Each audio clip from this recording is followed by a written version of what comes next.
Isabella Carter nació una fría mañana de noviembre en el vetusto Hospital St. Agnes, donde los pasillos olían a antiséptico, y voces lejanas resonaban tras las cortinas.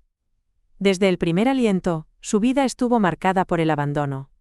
Su madre biológica, Evelyn Montgomery, había desaparecido sin dejar rastro apenas unas horas después del parto, dejando solo un breve susurro de arrepentimiento que ningún oído quiso oír. Isabella creció bajo los cuidados estrictos de la familia adoptiva Carter, en una granja polvorienta en las afueras de Abilene, Texas. Aquellas tierras de matorrales secos y cielos infinitos vieron sus primeras lágrimas y sus angustias adolescentes.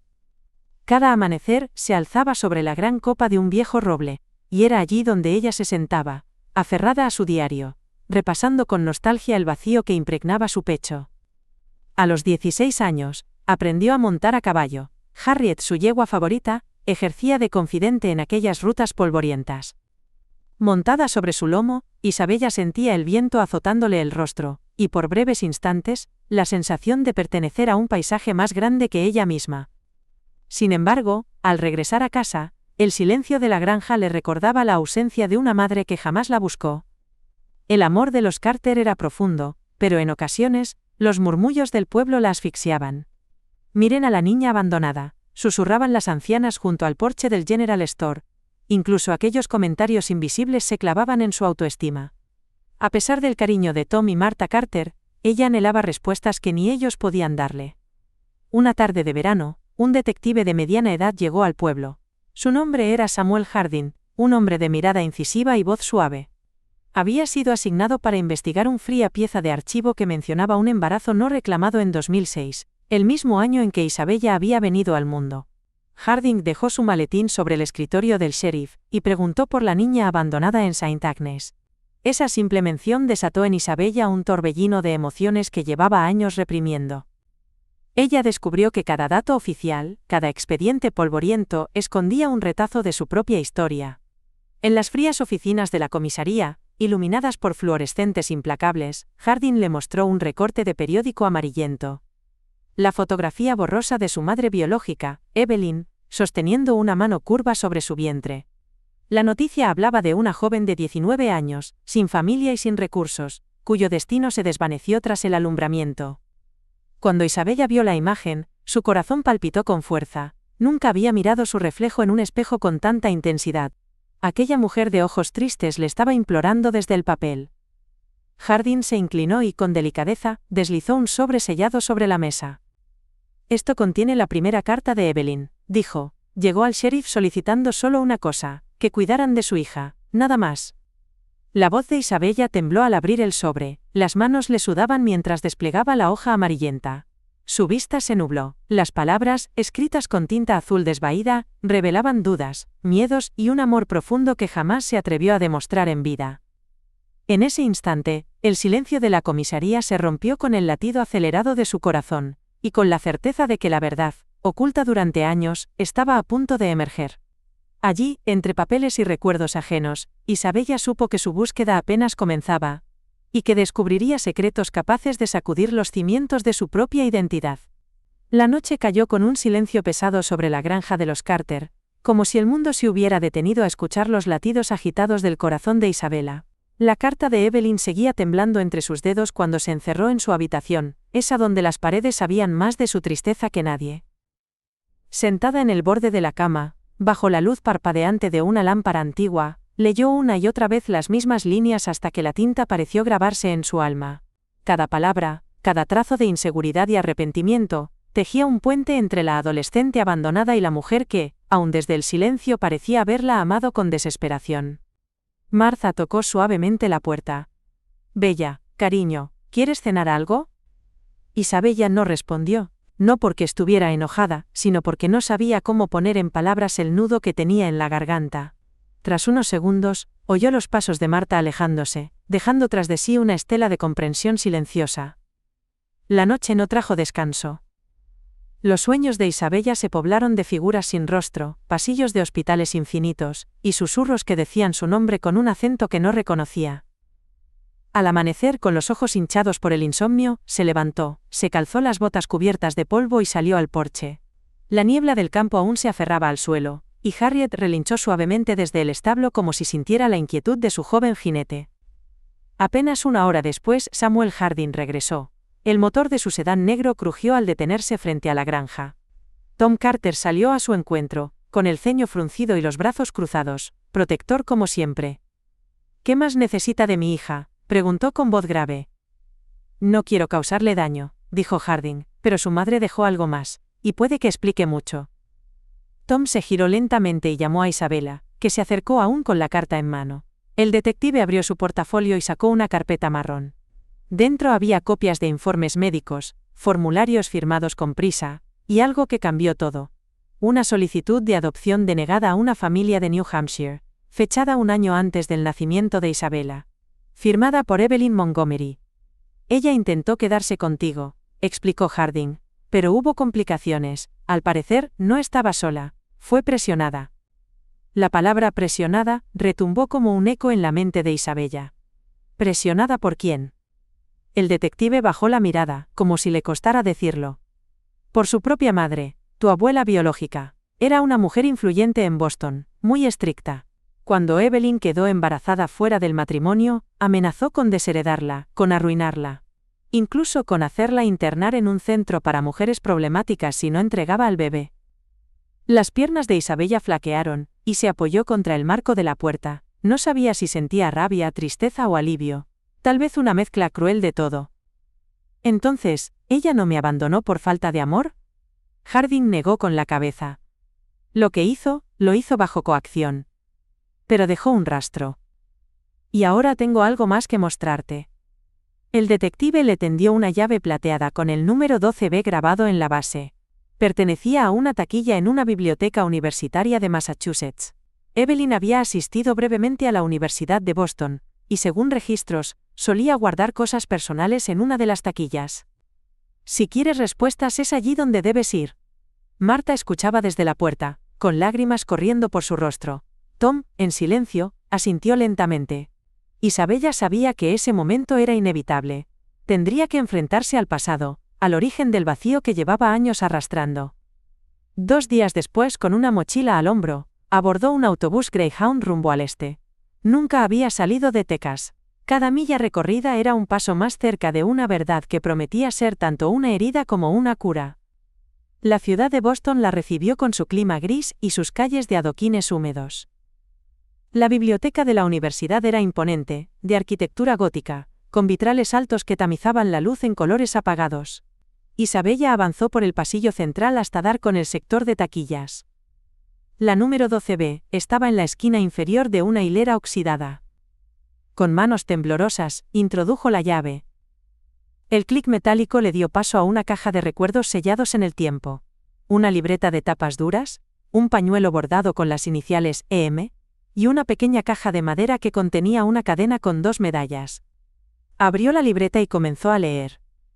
Las páginas estaban llenas de entradas que hablaban de miedo, esperanza, dolor, y de una niña aún no nacida a la que Evelyn llamaba mi sol entre las sombras. Cada palabra era un abrazo, una disculpa, una confesión de amor imposible. Pero lo que más la conmovió fue una última nota, escrita con evidente urgencia. Si alguna vez llegas a leer esto, quiero que sepas que te busqué. Que no dejé de hacerlo. Pero me detuvieron, y ahora temo que es demasiado tarde. Encuentra a James. Él sabe la verdad. ¿Eh? ¿James? ¿Quién era ese nombre que aparecía sin contexto? ¿Y qué verdad era tan peligrosa como para ocultarla durante años? Isabella cerró la libreta y abrazó la caja contra su pecho. En esa taquilla no solo encontró recuerdos sino una misión. El nombre de James sería la próxima puerta. Y tras ella el verdadero motivo por el cual su madre fue silenciada. El viaje no había terminado, apenas comenzaba. Y ahora, estaba decidida a recorrerlo aunque la verdad le rompiera el corazón. Boston tenía un modo extraño de respirar. Calles que parecían guardar secretos bajo cada baldosa. Faroles que silbaban historias perdidas al soplo del viento. Isabella, con la mochila aún colgada del hombro, caminaba sin rumbo fijo por los pasillos de la universidad. El nombre James se le repetía como un eco en la mente, flotando entre hipótesis y deseos. El apellido no aparecía por ninguna parte, y Evelyn no había dejado pistas adicionales. Pero en el fondo, Isabella lo sentía. Esa figura era importante, tal vez vital para completar el rompecabezas de su historia. Sentada en la cafetería del campus, pidió un té sin azúcar y extendió sobre la mesa todos los objetos de la taquilla, la libreta, el pañuelo bordado y la pequeña caja con las medallas. Cada objeto parecía vibrar con una nostalgia que no le pertenecía del todo, como si contuvieran fragmentos de una historia que aún no podía leer por completo. Fue entonces cuando reparó en las medallas. Una de ellas tenía grabado un escudo militar. Era una insignia del Cuerpo de Inteligencia del Ejército Británico. Extrañada buscó el escudo en Internet y confirmó su sospecha. Evelyn había tenido contacto con alguien vinculado a las Fuerzas Armadas del Reino Unido. ¿Era James un militar? ¿Un oficial? ¿Un hombre al que su madre amó y perdió? La posibilidad le erizó la piel. Si era así, quizás había registros. Isabella se dirigió al consulado británico con la esperanza de obtener algún tipo de acceso, aunque sabía que los archivos militares no eran precisamente públicos. Allí, tras horas de espera, fue atendida por una mujer de acento pulido llamada Margaret Redgrave. Era mayor, de cabello gris peinado en un moño perfecto, y portaba una expresión severa, pero curiosa. «Busco a un hombre llamado James.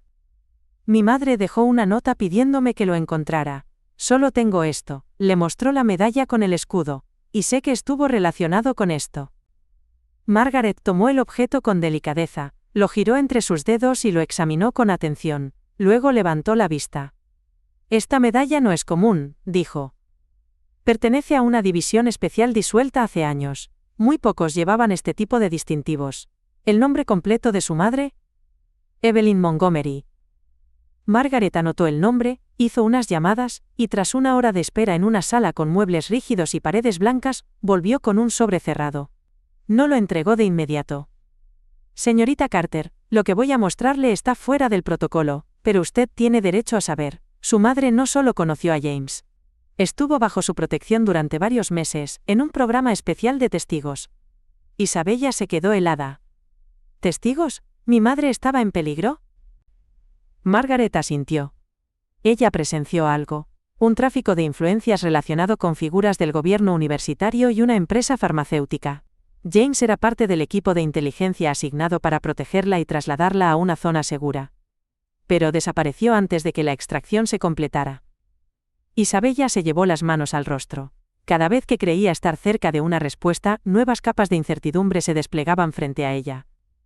¿Y James?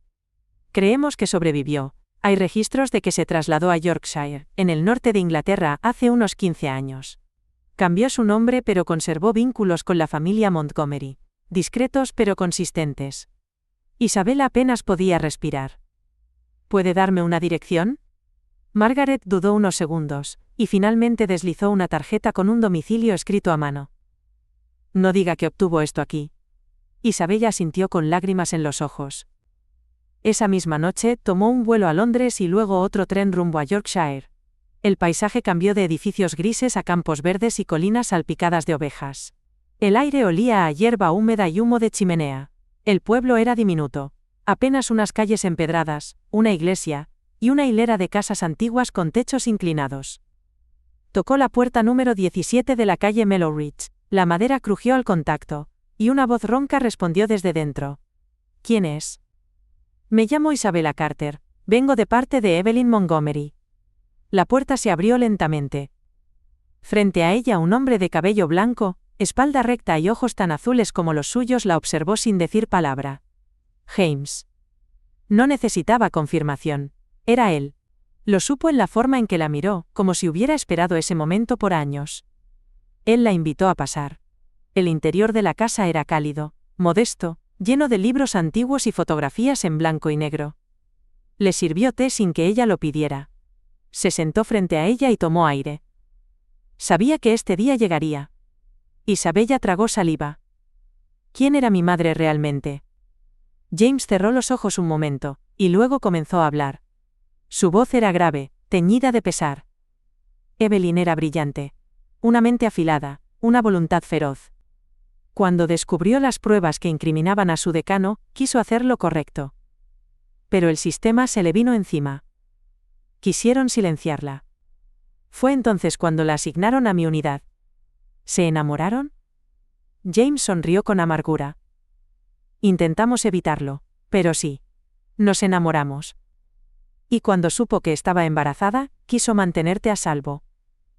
Pero ya era tarde. La presión era demasiado.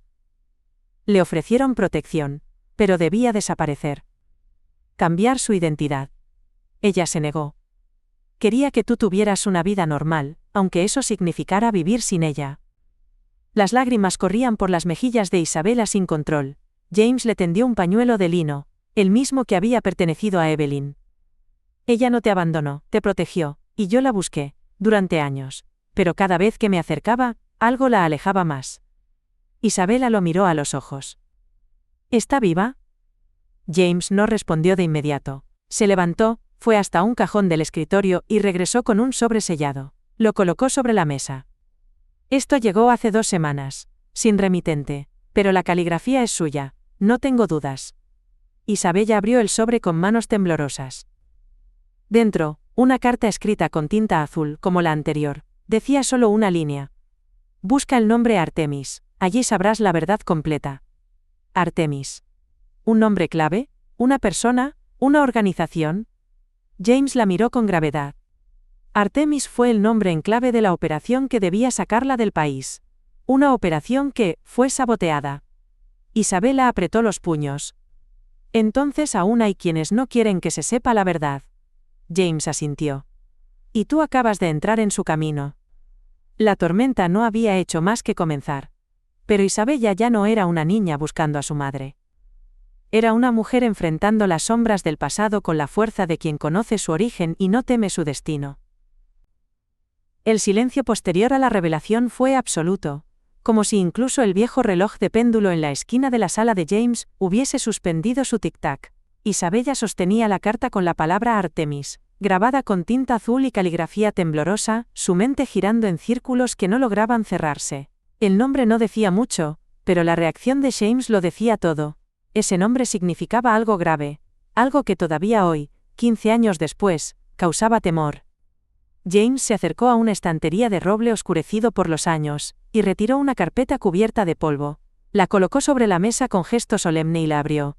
Dentro había recortes de periódicos, notas escritas a mano, fotografías borrosas y mapas con trayectorias marcadas en rojo. En el centro de todo, un documento con membrete oficial del Ministerio de Defensa británico, parcialmente tachado y sellado con la palabra «clasificado». Esta era la Operación Artemis, dijo James con un hilo de voz. Evelyn fue el testigo estrella en un caso que tocaba a funcionarios del gobierno y a inversores privados. Cuando decidió hablar, el gobierno prometió protección total, pero algo ocurrió. Artemis fue saboteada desde dentro. Isabella leyó los fragmentos visibles. Las palabras transferencia fallida, comunicaciones interceptadas y riesgo inminente aparecían una y otra vez. Evelyn debía ser trasladada a una base en Alemania, donde sería custodiada por agentes internacionales, pero en el trayecto, alguien filtró la ruta. Evelyn desapareció, y el informe concluyó que había escapado por su cuenta, aunque James sabía que era una mentira. Yo debía escoltarla, dijo él, pero la última noche, alguien me drogó, me desperté en una cabaña esposado. Cuando logré liberarme y buscarla, ella ya no estaba. Nadie en inteligencia quiso ayudar. Me suspendieron. La borraron del sistema. A Evelyn la convirtieron en un fantasma. Isabella cerró los ojos con fuerza. Y ahora, después de todo este tiempo, me envía una nota, me pide que continúe lo que ella empezó. James asintió con pesar.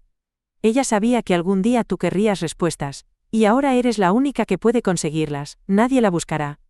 Nadie moverá un dedo, salvo tú. Al día siguiente, James le entregó un cuaderno de espiral con anotaciones personales de su investigación, nombres, lugares, contactos. Uno de ellos resaltaba, Eliza Trenholm, exanalista de inteligencia, retirada prematuramente tras la debacle de Artemis. Vivía ahora en París, según sus últimas señales. Isabella no lo dudó. Compró un billete de tren, cruzó el Canal de la Mancha, y llegó a la ciudad con una mezcla de ansiedad y determinación. París, con sus calles de adoquines, parecía demasiado romántica para lo que llevaba en el pecho. Un torbellino de traición, secretos militares y una madre desaparecida. El apartamento de Eliza estaba en el distrito 14, en un edificio cubierto de hiedra. Tocó el timbre y esperó. Una mujer de cabello corto y gafas gruesas abrió la puerta con recelo. Isabella Carter, Preguntó con acento británico, mirando por encima de las gafas. Sí, vengo por Evelyn Montgomery, y por Artemis. Eliza frunció los labios, abrió la puerta sin decir más y la dejó pasar. El interior era un santuario de archivos. Estantes repletos de documentos, pizarras con esquemas, fotografías con hilos conectando caras y fechas. Isabela sintió vértigo. Pensé que nadie más buscaría la verdad, dijo Eliza, encendiendo un cigarro electrónico. Artemis fue enterrada tan profundamente que ya ni los que participaron recuerdan que existió, pero yo sí, no puedo olvidarlo. ¿Qué pasó en realidad?, preguntó Isabella. Eliza le mostró una imagen borrosa de una reunión secreta en un hangar abandonado. Evelyn estaba allí, flanqueada por hombres armados. 1 hora después de esa foto todos desaparecieron. La extracción no fue fallida, fue intervenida, los que debían protegerla fueron comprados. La entregaron a un consorcio privado vinculado a Biotech Pharmaceuticals. Evelyn tenía pruebas que los comprometían. Ellos no podían permitir que hablara. Isabela sintió un escalofrío. ¿Biotech? ¿Una farmacéutica? Una fachada, dijo Eliza. Parte de un conglomerado que realiza pruebas ilegales, experimentos con voluntarios no consentidos, tráfico de datos biométricos. Evelyn tenía documentos que los exponían. Artemis era la última barrera entre ella y el olvido. ¿Y está viva? Eliza vaciló. No tengo pruebas. Pero alguien sigue pagando para mantener su rastro oculto. Y si tú estás aquí, es porque quieren que tú lo encuentres. ¿Quieren? Ella, Evelyn. Si envió esa carta, si usó la palabra Artemis, es porque está moviendo hilos desde algún sitio. Tal vez desde dentro. Isabela cerró los ojos. Evelyn. Su madre. No muerta, no ausente, escondida, luchando desde las sombras. Eliza le entregó una dirección en Berlín. Una mujer llamada Ingrid Mayer había trabajado para Biotech, y según los archivos, se comunicó con Evelyn antes de desaparecer. Ingrid era el próximo eslabón. Isabella partió esa misma noche. El tren nocturno cruzó campos cubiertos de nieve. Cada estación la acercaba más a una red de corrupción tejida sobre los restos de la mujer que la trajo al mundo. En Berlín, encontró a Ingrid. Pero no como esperaba. Vivía en un convento convertido en refugio cuidando enfermos terminales. Su rostro, marcado por cicatrices y años de culpa, se transformó al ver la medalla militar que Isabella llevaba al cuello. Esa medalla. Solo Evelyn tenía una igual. Eres su hija. Isabella asintió con lágrimas en los ojos. ¿Está viva? Ingrid tomó su mano. No lo sé. Pero si alguien puede encontrarla, eres tú. Evelyn siempre dijo que su hija sería su redención. Y que el día en que el nombre Artemis se escuchara de nuevo, el imperio caería. En ese instante las campanas de la antigua iglesia comenzaron a sonar. Afuera, la nieve comenzaba a caer. Isabela apretó la medalla contra su pecho. La verdad no era solo una búsqueda, era una guerra, y ahora, ella estaba en el centro. Berlín, gris y monumental, parecía guardar cada secreto con un frío deliberado. Isabella caminó por las calles adoquinadas del distrito de Mitte con el alma en vilo, sintiendo que cada paso la alejaba del abandono que marcó su infancia y la acercaba, dolorosamente, a la madre que creía perdida. Las palabras de Ingrid retumbaban en su mente. Evelyn seguía viva. Pero más que eso, Evelyn estaba luchando desde la oscuridad, y la había convocado con una sola palabra: Artemis. Ingrid había compartido todo lo que sabía. Su testimonio hablaba de laboratorios clandestinos ocultos bajo fachadas legales. De rutas de traslado de sujetos no consentidos. De la desaparición de decenas de investigadores que intentaron denunciar a Biotech. Y en el centro de esas denuncias truncadas, siempre aparecía el nombre de Evelyn Montgomery, archivado, tachado, codificado. Ella tenía acceso a los archivos negros, dijo Ingrid, sirviéndose una taza de infusión humeante. Sabía demasiado. Cuando desapareció, pensé que había muerto. Pero, hay algo que no te dije. Isabella la observó con atención. Ingrid, antes de que terminara su confesión, sacó un teléfono viejo, de teclas grandes y pantalla monocromática. Lo encendió, buscó entre los mensajes guardados y le mostró uno. No busques. Protege a la niña. Artemis no ha terminado. Este mensaje llegó hace 3 años, susurró Ingrid, sin firma, pero supe que era de Evelyn. Nadie más me llamaba así, la guardiana. Nadie más sabía que cuidaba de ti, aunque a la distancia. Isabella apretó los dientes. Las piezas se conectaban pero el tablero era demasiado grande. Necesitaba un mapa. Un punto de acceso. Un lugar desde donde pudiera observar todo el entramado. Ingrid mencionó una vieja conexión. El Dr. Kaspar Reinhardt, genetista alemán que había colaborado con Biotech antes de volverse un informante. Vivía en Oslo, exiliado desde hacía años, bajo una identidad falsa. Isabella tomó un tren hacia el norte, cruzando fronteras con la convicción de quien ya no teme el riesgo. En el trayecto, revisó cada documento recopilado, cada nombre, cada fecha. En sus manos llevaba ahora la investigación de Evelyn, James, Eliza e Ingrid, cada uno una rama de un árbol cuyas raíces estaban enterradas en secretos gubernamentales y sangre inocente. En Oslo, la nieve caía en copos grandes, silenciosos. El barrio donde vivía el doctor era sobrio, con casas de madera pintadas de blanco y rojo, chimeneas humeantes y una calma engañosa. Tocó la puerta de una cabaña aislada. Un hombre de cabello blanco y manos temblorosas abrió, sosteniendo una taza de café. ¿Quién eres? Isabella Carter, Evelyn Montgomery es mi madre. El hombre palideció, retrocedió un paso y dejó caer la taza, que se hizo añicos contra el umbral. No, no puede ser, ella está viva, me está guiando. Necesito saber qué sabía, qué intentó detener. Kaspar se sentó en una silla junto a la estufa. Durante horas, habló de experimentos ilegales con modificación genética, de tratamientos no autorizados probados en prisiones privadas, de niños desaparecidos, y de una división llamada AX, una red privada de seguridad pagada por Biotech para limpiar lo que el sistema no debía ver. Evelyn robó un archivo.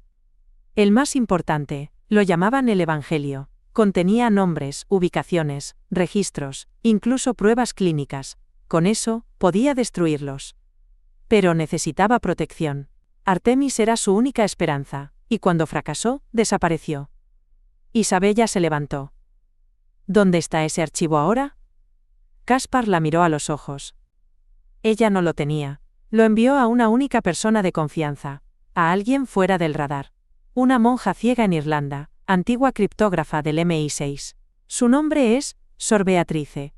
A la mañana siguiente, Isabella abordó un vuelo a Dublín. Desde allí tomó un autobús, hasta un convento perdido entre los campos verdes del condado de Kerry. Al llegar, el viento soplaba con fuerza y las campanas de la capilla anunciaban el mediodía. Una joven novicia la recibió y la condujo hasta una sala donde, sentada junto a una ventana, una mujer de rostro sereno y ojos cubiertos con un velo blanco esperaba en silencio. Sor Beatriz, dijo Isabella con voz firme, soy Isabella Carter, busco el Evangelio. La monja sonrió apenas, como si hubiera estado esperando esas palabras desde hacía años. Evelyn dijo que vendrías, me habló de tus ojos, de tu valentía. Me pidió que te entregara algo si alguna vez oía la palabra Artemis de tus labios. Sor Beatriz sacó un relicario de madera. Lo abrió con una llave escondida en su rosario. Dentro un microchip sellado en resina negra. Aquí está el Evangelio, no lo he leído, no puedo, pero tú debes hacerlo. Isabella aceptó el chip con manos temblorosas. La sala, el convento, el mundo entero pareció detenerse. Sabía que ese objeto contenía todo por lo que su madre había luchado. Pero también entendía que ahora llevaba un blanco en la espalda. Esa noche en un hostal rural, conectó el chip a una laptop protegida con software encriptado que James le había proporcionado. El Evangelio se desplegó en pantalla. Miles de archivos, imágenes, grabaciones. Documentos sellados por gobiernos, contratos ilegales, expedientes médicos con niños sin nombres, transferencias millonarias, entre empresas fantasmas. Y en el corazón de todo, una imagen. Evelyn Montgomery, captada por una cámara de seguridad encerrada en una celda con paredes blancas. La fecha del archivo era reciente. 2 meses atrás. Isabella no pudo contener el llanto. No solo estaba viva, estaba prisionera, atrapada. El Evangelio incluía coordenadas. Un complejo subterráneo en las montañas de Eslovaquia. James apareció online a través de una videollamada encriptada. La tengo, está viva, está allí, dijo Isabella. James cerró los ojos. Entonces es hora de traerla a casa. El plan se gestó en apenas 48 horas. Eliza desde París activó antiguos contactos en la resistencia digital. Ingrid proporcionó códigos de acceso a Biotech. Kaspar les entregó rutas de entrada. Y Sor Beatrice oró por todos ellos, despidiéndose con una frase que marcó a Isabella para siempre. La luz que llevas es la que tu madre no pudo encender a tiempo. Ahora, arde por las dos. El vuelo privado despegó desde un aeródromo clandestino en Ginebra. Isabella iba a bordo, con el evangelio cifrado, los planos del complejo y un rostro endurecido por todo lo vivido. No era la niña abandonada. Era la hija que regresaba por su madre, dispuesta a atravesar la oscuridad con una sola certeza: la verdad no moriría enterrada. Y aunque aún no lo sabía, al otro lado de las montañas nevadas, una mujer de ojos grises esperaba su llegada con los dedos apoyados sobre el cristal de su celda, susurrando una única palabra: Isabela. El vuelo clandestino cruzó las nubes con la gravedad de una última oportunidad. Desde la ventanilla, Isabella contemplaba las montañas nevadas de Eslovaquia con una mezcla de tensión y determinación. En el compartimento secreto de su mochila, el microchip con el evangelio latía como un corazón digital cargado de verdades explosivas. Evelyn estaba viva. Y la única manera de traerla de vuelta era llegar al lugar donde Biotech la mantenía prisionera. La operación, orquestada en secreto con la ayuda de antiguos contactos militares, se desplegó con precisión quirúrgica. James había logrado coordinar desde Inglaterra a un pequeño grupo de exagentes retirados, especialistas en comunicaciones, extracción y contención. Personas que alguna vez sirvieron al sistema y ahora lo enfrentaban desde las sombras. Nadie lo hacía por dinero. Todos sabían que lo que estaban a punto de enfrentar era algo más profundo, una deuda con la verdad. El complejo donde Evelyn estaba recluida era invisible a los ojos del mundo. Oficialmente, era un centro de investigaciones alpinas, financiado por una organización benéfica suiza. En realidad, se trataba de una instalación subterránea camuflada en las entrañas de una montaña, donde Biotech llevaba a cabo pruebas ilegales de modificación genética, implantes neuronales y manipulación conductual. Era allí donde mantenían a los disidentes, a los que sabían demasiado. Allí estaba Evelyn. La inserción comenzó poco antes del amanecer. Isabella, vestida con un traje térmico oscuro y un arnés táctico, descendió junto al equipo por una garganta rocosa apenas visible desde el aire. El frío mordía los huesos, pero el calor de su determinación le mantenía firme. El guía, un hombre polaco llamado Marek, exalpinista y experto en evasión satelital, los condujo hasta una entrada secundaria oculta tras una cascada congelada. Aquí comienza todo, murmuró James por el intercomunicador. Recuerda quién eres, Isabela, no la pierdas, ni te pierdas tú. El túnel era angosto y húmedo, iluminado solo por las linternas rojas que llevaban en el casco. Cada paso retumbaba como una advertencia. Al llegar a la compuerta de seguridad, Ingrid, conectada desde Berlín, activó un protocolo falso de evacuación por fuga química. Durante 45 segundos, el sistema se reseteó. Fue todo lo que necesitaron para entrar.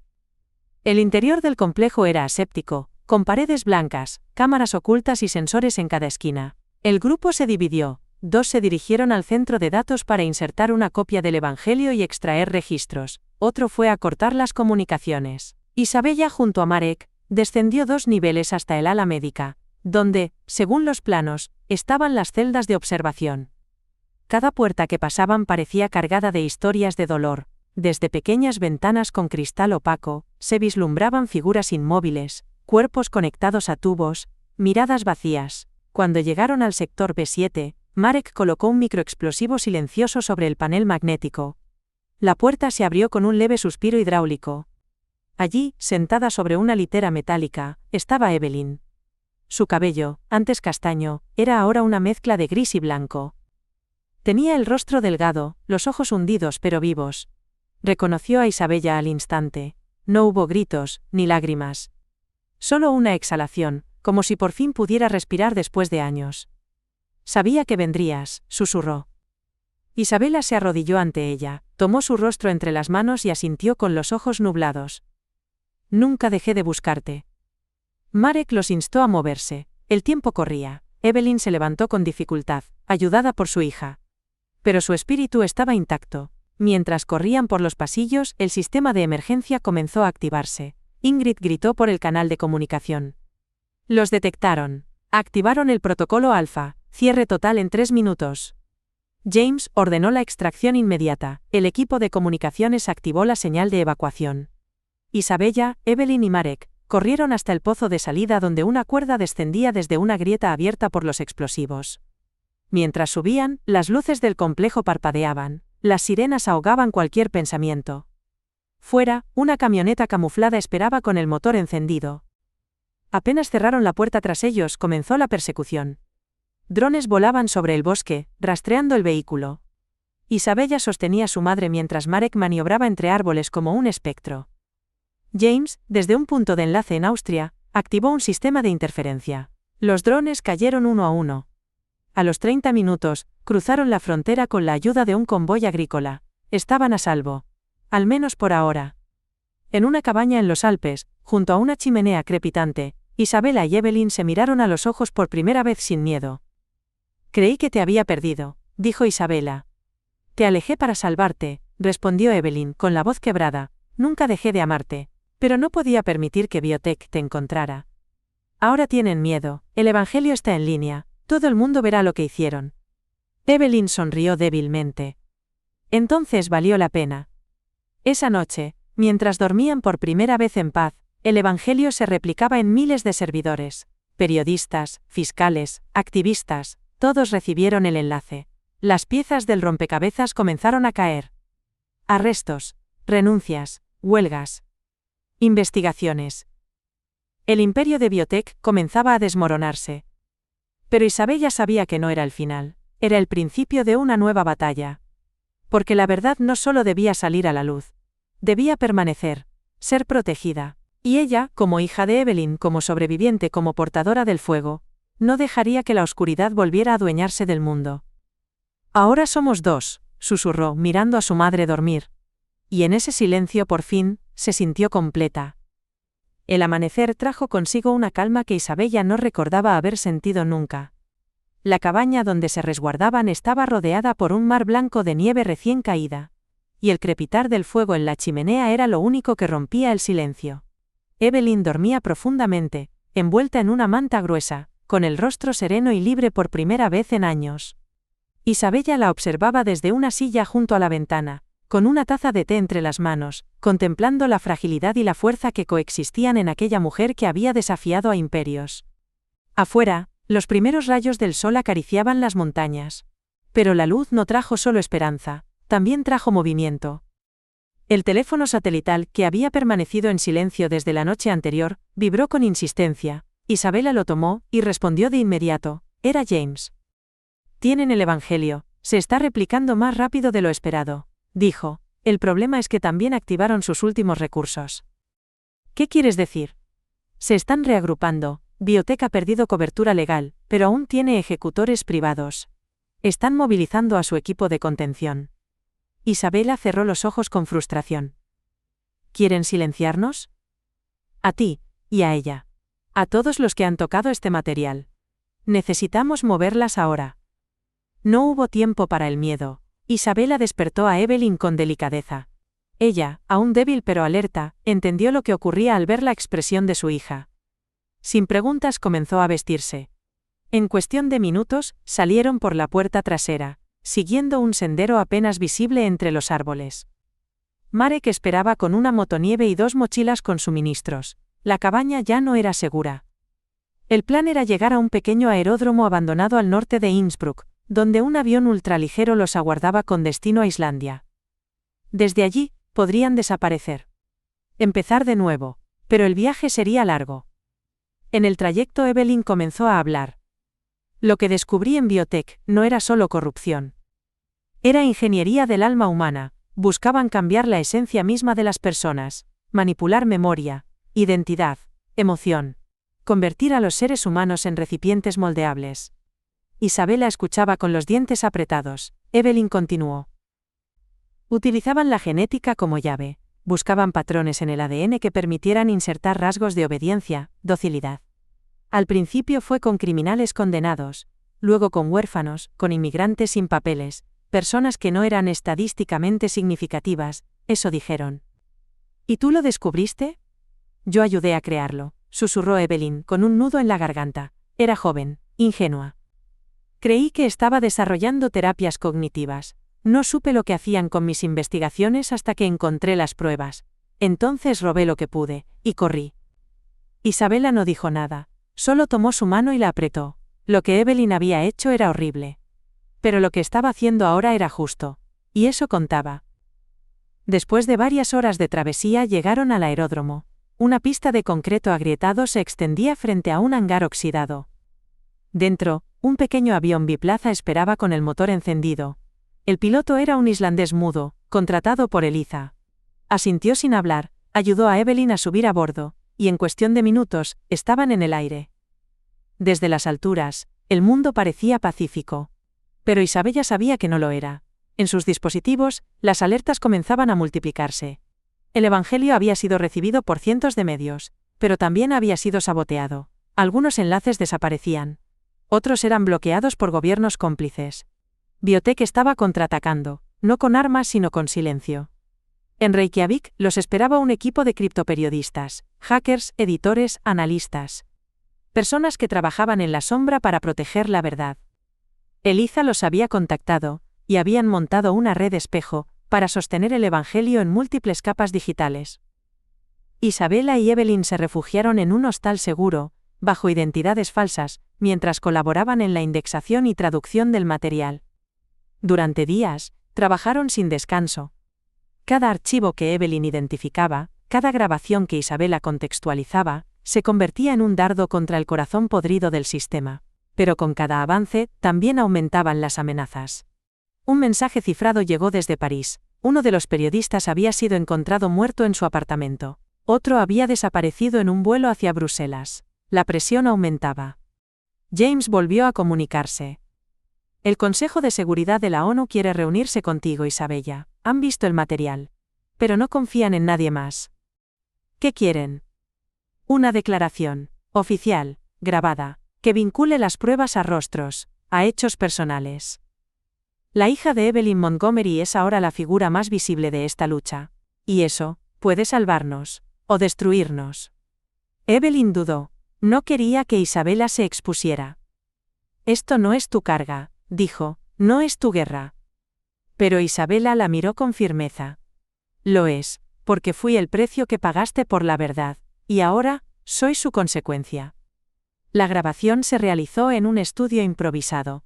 Isabella, frente a una cámara, narró su historia desde el principio: la granja, la carta, la búsqueda, las pruebas, el Evangelio. Su voz, quebrada pero decidida, se convirtió en un manifiesto.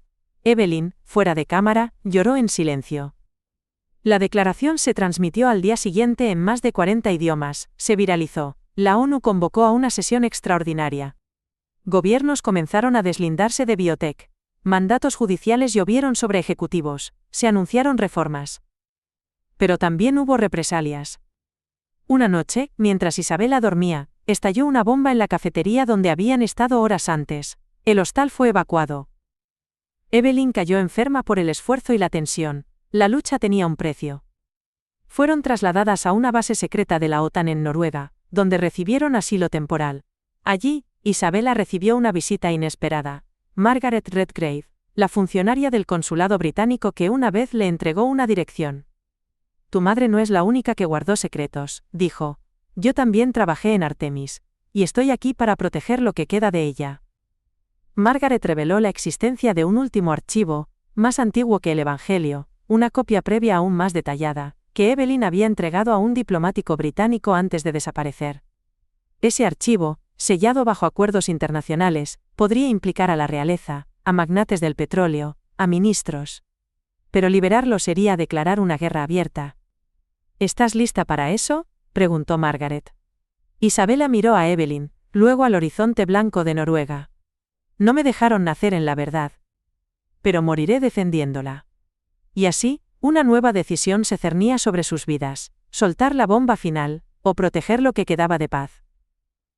La base de la OTAN en Noruega estaba escondida entre acantilados y fiordos tan escarpados que parecía que el mar se tragaba el horizonte. Desde allí, el mundo parecía un tablero de ajedrez congelado en pleno movimiento. Las noticias sobre el Evangelio dominaban las portadas. Países enfrentaban protestas, directores ejecutivos eran arrestados, y los mercados reaccionaban con pánico. Biotech, en un intento desesperado, comenzó a cambiar su nombre, a borrar dominios, a migrar activos. Pero no podía borrar la verdad, no esta vez. Isabella observaba el caos desde la ventana de una sala de reuniones blindada. Vestía ropa táctica proporcionada por el personal de seguridad, y su rostro, aunque agotado, no había perdido el fuego de quien había pasado la línea del miedo. Frente a ella, sobre una mesa metálica, yacía el archivo que Margaret Redgrave había mencionado, el Evangelio Alfa. La versión no editada. La raíz. Margaret la observaba desde el otro extremo de la sala. Lo que hay ahí, dijo, es lo que destruyó la carrera de tu madre, y puede destruir gobiernos. Pero si lo publicamos, la reacción será nuclear. Evelyn, sentada junto a Isabella, asentía débilmente. Desde su rescate su salud se había deteriorado. Las inyecciones experimentales que le administraron en Biotech le habían dejado secuelas, temblores, migrañas, descompensaciones. Pero su mente seguía lúcida. Y su fe en su hija era inquebrantable. No confío en las instituciones, dijo Evelyn. Confío en Isabella, ella decidirá. Isabella abrió el archivo. La pantalla se iluminó con una interfaz de seguridad biométrica. Introdujo su pulgar. El sistema la reconoció. Evelyn había configurado su acceso genéticamente. Era un legado sellado por sangre. Lo que descubrió era peor de lo que imaginaban. El Evangelio Alfa incluía experimentos realizados en zonas de conflicto, Siria, Sudán, Afganistán, pruebas de manipulación mental a través de ondas electromagnéticas, testimonios de soldados sometidos a controles neurológicos, videos de niños usados como sujetos en entornos controlados de trauma prolongado. Y nombres. Muchos nombres. Algunos en activo. Otros retirados. Todos con poder. El documento final era un contrato, una alianza secreta entre Biotech y el Departamento de Defensa de una potencia occidental, firmado hace más de 20 años, con cláusulas que justificaban la experimentación, por razones de seguridad nacional. Una firma sobresalía, el embajador Edward Rowley, tío de Margaret Redgrave. Margaret bajó la mirada. No vine a proteger a mi tío, vine a redimir a mi apellido. Tú debes decidir, Isabella. Publicar esto puede iniciar una guerra diplomática, pero ocultarlo sería traicionar todo lo que tu madre sacrificó. Isabella se quedó en silencio. Esa noche, caminó sola por la costa, entre hielo y viento, la nieve crujía bajo sus botas, y el aire quemaba al respirar. Recordó su infancia en Texas, el olor a pasto seco, los atardeceres naranjas. Recordó a Tom y Martha Carter, que le dieron un hogar sin pedir nada. Recordó a Harriet, su yegua fiel. Recordó la soledad de no tener respuestas, y ahora que las tenía todas, sentía el peso insoportable de tener que elegir el destino del mundo. Cuando volvió, Evelyn dormía. Margaret le entregó una memoria cifrada. Lo que hagas con esto, nadie lo sabrá, salvo tú. Pero Isabella no quería silencio, quería que el mundo supiera que había decidido con los ojos abiertos. Convocó una rueda de prensa internacional. Se realizó en una plataforma segura en la nube, con conexión cifrada y traducción simultánea. Decenas de periodistas conectados desde Tokio, Nairobi, Buenos Aires, Londres, Islamabad. Isabel apareció en pantalla, sola, con el mar noruego detrás. Su voz, aunque pausada, era firme. Mi nombre es Isabella Carter, hija de Evelyn Montgomery, testigo, víctima y heredera de una verdad demasiado grande para ser ignorada. Narró los hechos, mostró fragmentos del Evangelio Alfa. Habló de los niños, de los experimentos, de los crímenes. Y concluyó. No lo hago por venganza. Lo hago para que nunca más una hija tenga que buscar a su madre entre ruinas y mentiras. Porque merecemos crecer sin que nos programen. Porque la humanidad no es un experimento, y porque la verdad cuando se calla se convierte en cómplice. Y entonces, con un solo clic liberó el Evangelio Alfa. En cuestión de horas, gobiernos convocaron consejos de crisis. El Parlamento Europeo emitió una condena formal. Se crearon tribunales especiales. La Corte Penal Internacional aceptó la apertura de un juicio histórico. Y Biotech desapareció. Sus líderes fueron cazados. Sus archivos, requisados. Pero también hubo represalias. Evelyn fue envenenada 2 semanas después. Un café alterado en la base. Isabella la encontró convulsionando. Médicos de la OTAN lucharon durante horas. Y aunque sobrevivió, perdió la capacidad de hablar. Isabella no lloró, solo se arrodilló junto a su cama, y le susurró al oído. Ya no tienes que hablar, yo soy tu voz ahora. Y así comenzó la última etapa.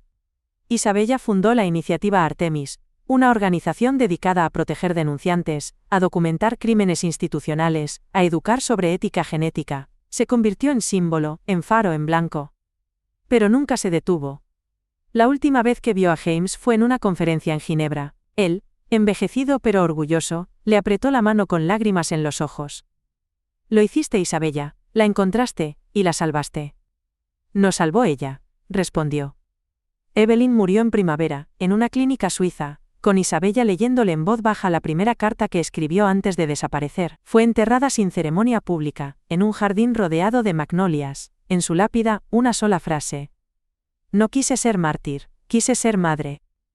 Isabella regresó al mismo roble de Texas, donde solía escribir en su diario. El viento era cálido. Cerró los ojos y sintió algo que jamás había sentido del todo: paz. La verdad no había sido fácil, ni limpia, ni gratuita, pero era suya, y la había defendido hasta el final.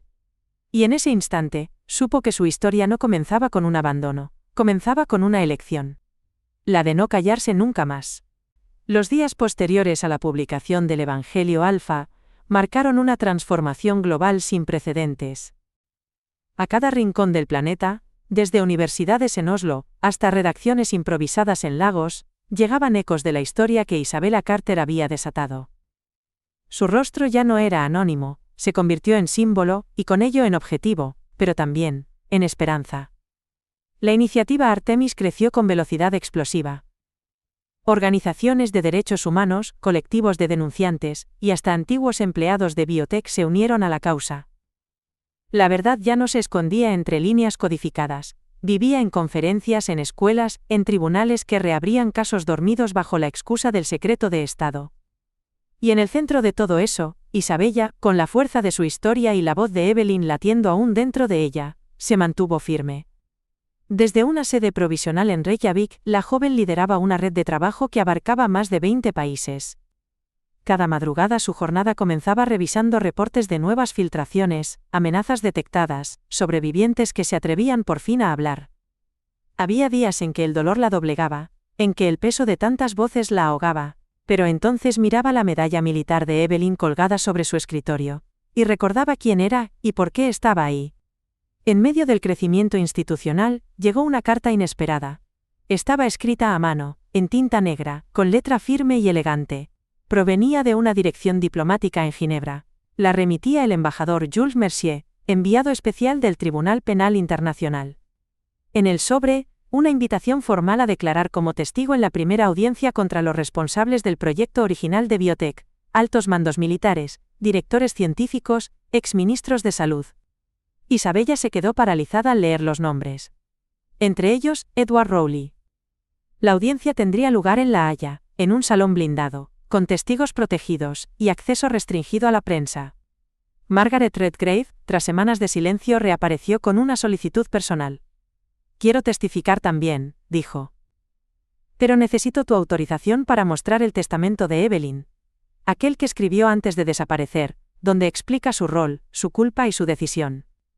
Isabella accedió. Aquel documento, que Evelyn había guardado encriptado en una cuenta de almacenamiento bancario, era crudo y hermoso. No era una defensa, ni una disculpa, era una confesión completa, tan humana que el jurado la leyó en silencio reverente. El juicio se convirtió en un terremoto legal, documentos, grabaciones, contratos.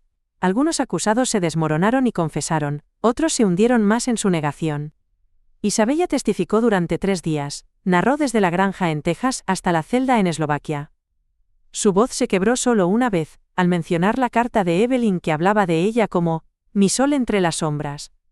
Al concluir, el fiscal general la tomó del brazo y susurró: «Has hecho historia, lo que venga ahora, ya no puede deshacerse». Y tenía razón. Las condenas llegaron semanas después: cadena perpetua para los principales implicados. Sanciones internacionales. Reformas legislativas en biogenética, protección de denunciantes y control sobre fondos militares. Pero lo más importante vino de donde menos lo esperaban. Un joven programador, refugiado político de Myanmar, contactó a la iniciativa Artemis con una revelación. Había trabajado para un contratista que migró los últimos servidores de biotech a la Darknet. Tenía acceso al núcleo de sus algoritmos de perfilación genética. Y entre los millones de líneas de código, encontró algo inesperado: un módulo de rastreo vinculado al ADN de Isabella. Ellos no solo querían silenciar a tu madre, explicó el joven en una videollamada, querían usar tu genoma. Evelyn llevaba algo en su sangre, algo que no entendían, y que tú heredaste. Isabela sintió que el suelo desaparecía bajo sus pies. ¿Qué clase de módulo? Una matriz de comportamiento predictivo, con base en tu código genético, generaban modelos de decisión. Intentaban anticipar si serías sumisa, rebelde, creativa, peligrosa. Biotech probaba sus algoritmos en ti desde antes que nacieras. Evelyn lo había dicho una vez, te alejé para salvarte. Ahora tenía sentido, no solo porque sabían que era su hija, sino porque Isabela era, en sí misma, una clave. El programador filtró los códigos. La iniciativa los publicó junto a un informe técnico que sacudió los cimientos de la comunidad científica. Por primera vez se hablaba públicamente de ingeniería predictiva de identidad, y del intento de manipular generaciones futuras mediante predicciones basadas en ADN. Las universidades reaccionaron con cartas abiertas, se convocaron comités de ética genética, grupos religiosos, intelectuales y activistas debatieron en cada rincón del planeta. ¿Qué significaba vivir en un mundo donde tu alma podía ser anticipada y moldeada por un algoritmo? En medio de todo, Isabela recibió un mensaje inesperado. Era de Tom Carter, su padre adoptivo. No hablaban desde que ella había salido de Texas tantos meses atrás. Bella, decía su voz cálida.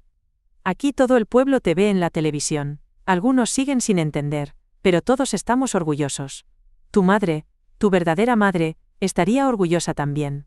Pero tú siempre serás mi niña. Y aquí tienes una casa. Siempre. Isabella rompió a llorar. Era la primera vez que lloraba desde la muerte de Evelyn.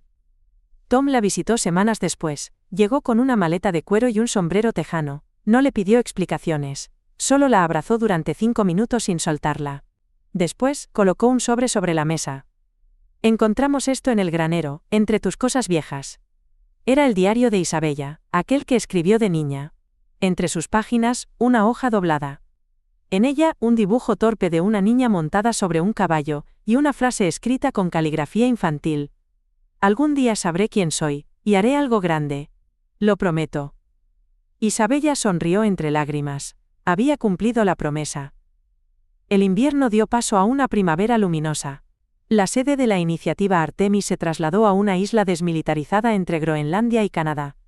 Un espacio neutral, blindado por tratados internacionales, donde científicos, activistas, médicos y sobrevivientes podían trabajar sin miedo.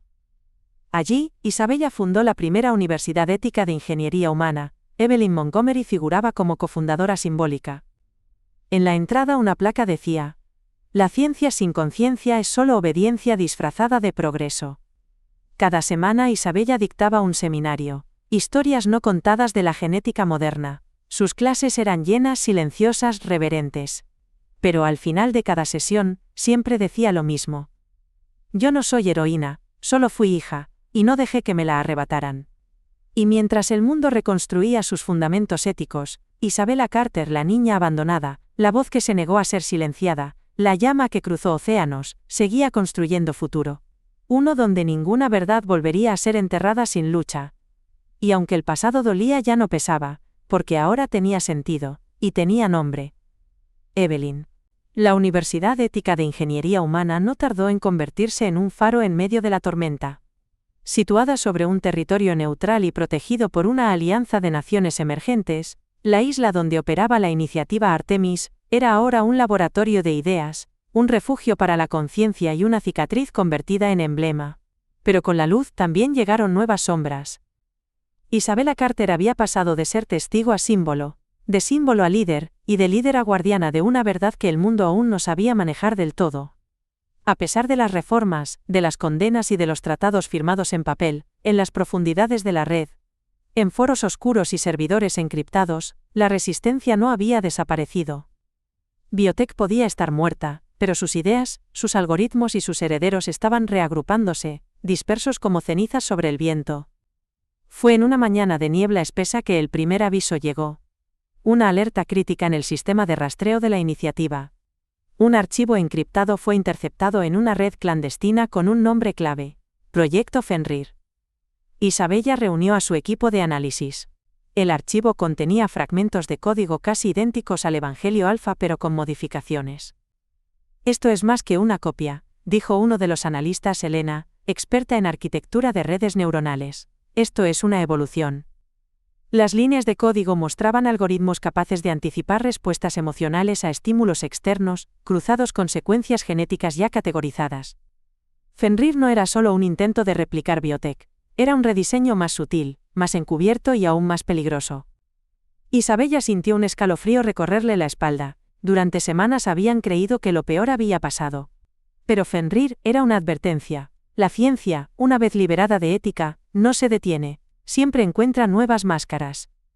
Se inició una investigación.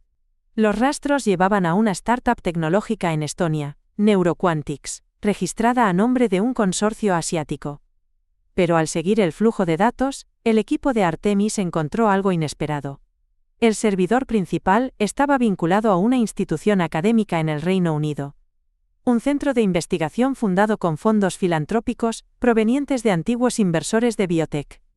El corazón podrido estaba resurgiendo, ahora disfrazado de progreso. Isabella viajó a Londres bajo identidad protegida, acompañada de Margaret Redgrave, quien, tras el juicio, se había convertido en embajadora informal de la verdad genética. Entraron como visitantes académicas al Instituto Iridian de Neuroética Aplicada. Allí, en laboratorios relucientes científicos hablaban de inteligencia emocional aumentada, de programación epigenética preventiva, y de bienestar predictivo social. Pero bajo la fachada reluciente, algo no encajaba.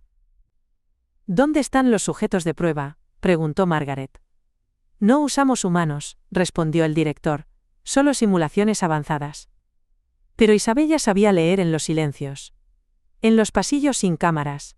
En las puertas que no abrían. Una noche, utilizando sus credenciales como visitante y una clave facilitada por un técnico infiltrado, accedió a uno de los servidores privados. Lo que encontró le heló la sangre. Niños, decenas de ellos. Sus datos genéticos estaban siendo procesados en tiempo real. Eran parte de un experimento llamado Arión. Niños de campos de refugiados en el sur de Europa, cuyos historiales clínicos habían sido adquiridos por empresas de salud humanitaria. Las imágenes eran devastadoras, pruebas con estímulos neurosensoriales, registros de patrones emocionales forzados, comparaciones entre niños con y sin mutaciones de obediencia.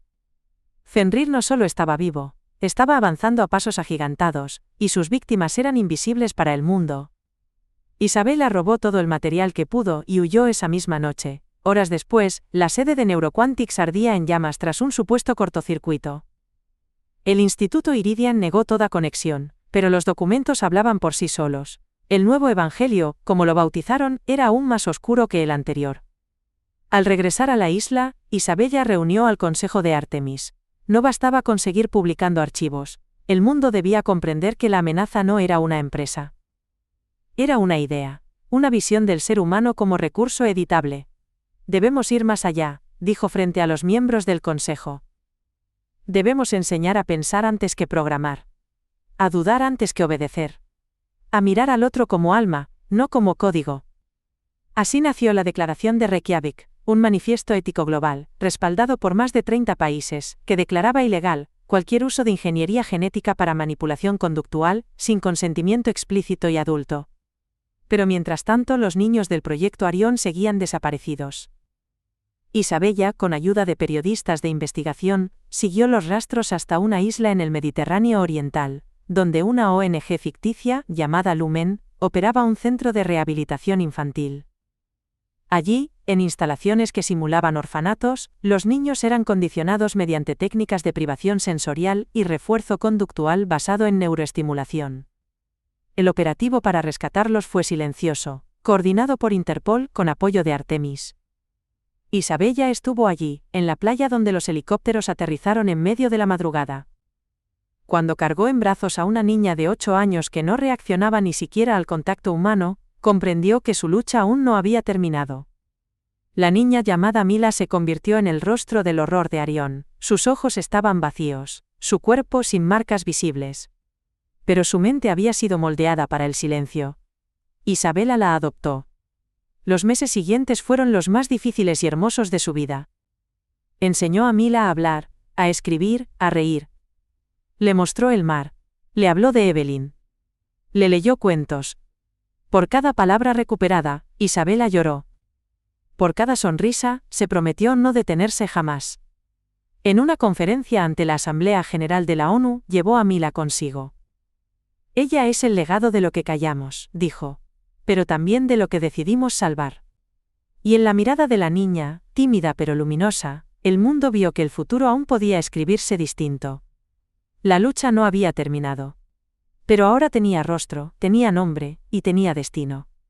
Mila Carter, hija de la redención, hija del fuego, hija de Evelyn también. El nacimiento de Mila Carter como símbolo de redención y lucha ética, no solo galvanizó los cimientos de la iniciativa Artemis, sino que también conmovió al mundo entero. En poco tiempo, la imagen de aquella niña rescatada de los experimentos del proyecto Arión, sostenida en brazos por Isabella ante la ONU, se volvió un ícono de resistencia. Sin embargo, entre los ecos de esperanza, también surgieron los últimos rugidos de quienes se negaban a ver el fin de una era basada en control y manipulación. Desde el momento en que Isabella formalizó la adopción de Mila, una nueva ola de amenazas emergió, pero esta vez, eran más sofisticadas. Ya no se trataba de drones ni de perseguidores físicos. Eran ataques invisibles, campañas de desinformación, ataques cibernéticos a los nodos de Artemis, manipulación de medios, intentos de infiltración ideológica en las aulas de la Universidad Ética. El enemigo no era una sola organización, era una mentalidad en retirada, pero aún poderosa. La isla de Artemis, pese a su neutralidad legal, comenzó a recibir presiones diplomáticas. Algunas naciones, incómodas con la influencia creciente del proyecto, retiraron su apoyo. Los foros internacionales comenzaron a cuestionar si la iniciativa estaba acumulando demasiado poder intelectual sin controles externos. Había quienes veían en Isabella una figura peligrosa por su carisma y la centralidad de su liderazgo. Fue entonces cuando surgió un dilema interno. ¿Debería ceder espacio en la dirección de Artemis? ¿Diversificar el liderazgo para proteger el legado, incluso a costa de perder el control directo? Durante una noche particularmente ventosa, Isabella convocó al Consejo Fundacional. En la sala circular de mármol blanco, rodeada de personas que habían sobrevivido con ella desde los primeros días, Margaret Redgrave, Elisa Trenholm, Caspar Reinhardt, el joven programador de Myanmar, y otros, Isabella planteó la pregunta abiertamente. ¿Debo seguir al frente? ¿O ha llegado el momento de soltar el timón? El silencio duró largos segundos. Fue Margaret quien habló primero. No necesitas abandonar el barco. Pero sí necesitas formar capitanes. Lo que estás construyendo es más grande que tú. Y eso es lo más difícil de aceptar. Isabella asintió, comprendía perfectamente. Al día siguiente, anunció la creación del Consejo Heredado, una estructura rotativa de liderazgo colegiado, compuesta por supervivientes académicos, médicos y defensores de derechos humanos. Ella mantendría una voz, pero no una corona. Mila, aunque demasiado joven para comprenderlo todo, estuvo presente en el acto. Se sentó en primera fila, con un vestido azul que una voluntaria había cosido especialmente para ella. Sonrió tímidamente cuando Isabella se inclinó a su lado y le susurró. Esto también es tuyo. Mientras tanto, el nuevo Evangelio, el archivo que Isabella rescató del Instituto Iridian, seguía desplegando sus consecuencias. En Roma, una coalición de bioeticistas se separó del Vaticano tras conocerse que parte del archivo mostraba colaboraciones secretas entre ciertas órdenes y biotech. En Asia, 2 conglomerados tecnológicos se disolvieron tras descubrirse su participación en experimentos con migrantes. Y en Estados Unidos, un antiguo senador se suicidó tras la publicación de documentos que lo implicaban en la aprobación de fondos encubiertos. Pero el golpe más inesperado llegó desde Rusia. Un exagente de inteligencia, conocido solo como Nikolai, se presentó en una embajada europea con una oferta. Tenía en su poder los planos de una instalación secreta en Siberia, donde aún se estaban replicando los protocolos del proyecto Fenrir, bajo el nombre de escudo mental. No pedía asilo. No pedía dinero, solo una condición: hablar con Isabella en persona. La reunión se realizó en una base aérea helada, bajo protocolos de seguridad extremos. Nikolai era un hombre seco, con voz baja y ojos de alguien que había visto demasiado. No confío en gobiernos, no confío en ONGs, pero tú desafiaste el modelo, y eso merece otra oportunidad para la humanidad. Le entregó una memoria. Dentro, los registros de un experimento activo, una generación de niños concebidos mediante inseminación asistida con material genético previamente seleccionado para compatibilidad conductual. Una generación que estaba siendo criada en aislamiento total, No sabían que existía un mundo afuera. Su realidad era un constructo digital, un mundo virtual diseñado para condicionarles las emociones y las ideas. Esto no es ciencia ficción, dijo Nikolai. Es el presente, y si no actúas ahora, será el futuro. Isabela regresó con el archivo y convocó una cumbre de emergencia. El proyecto, conocido como Tálamo, era la evolución extrema de biotech. No solo predecía comportamiento, lo diseñaba desde el vientre, pero los niños aún eran jóvenes. Aún había esperanza de rescate. Una operación coordinada con fuerzas humanitarias y una red de periodistas permitió ubicar el complejo. Estaba enterrado bajo un centro de investigación climática abandonado. Isabela no fue al frente, pero dirigió la misión en tiempo real. Cuando los operativos irrumpieron, hallaron a 32 niños. Todos entre 6 y 9 años. Todos desorientados. Algunos gritaban cuando veían luz natural por primera vez. Otros, simplemente se acurrucaban en posición fetal. Isabela voló hasta el lugar 2 días después. Les habló uno por uno, usó marionetas, canciones, dibujos. No intentó explicarles el mundo, solo les mostró que existía algo fuera de lo que conocían. Uno de ellos, una niña de cabello rojizo, le tomó la mano y preguntó: ¿Tú también fuiste de los otros? Isabella tragó saliva. No exactamente, pero sí fui alguien que creció buscando entender por qué dolía tanto el silencio. Los niños fueron trasladados a la isla de Artemis. No como prisioneros de una verdad incómoda, sino como estudiantes, como parte del programa Horizonte, una iniciativa creada para ayudarles a reintegrarse emocional y cognitivamente al mundo real. Mila fue la primera en acercarse a ellos, jugaba con ellos, les leía cuentos, les mostraba cómo dibujar caballos. En su sonrisa, Isabella vio el milagro. Lo que el horror había roto, podía reconstruirse. Esa noche, Isabella volvió a escribir en su diario. La última vez, lo había hecho en Texas, cuando aún era solo un adolescente con una pregunta sin respuesta. Ahora sé quién soy. No porque tenga todas las respuestas, sino porque ya no temo hacer las preguntas. Soy hija de una mujer valiente. Y madre de una niña que fue silenciada. Ambas me enseñaron a hablar, a actuar, a no rendirme. Y si alguna vez me pregunto si valió la pena todo esto, solo tengo que mirar los ojos de Mila. Y de cada niño que vuelve a reír. Valió, y vale, cada día.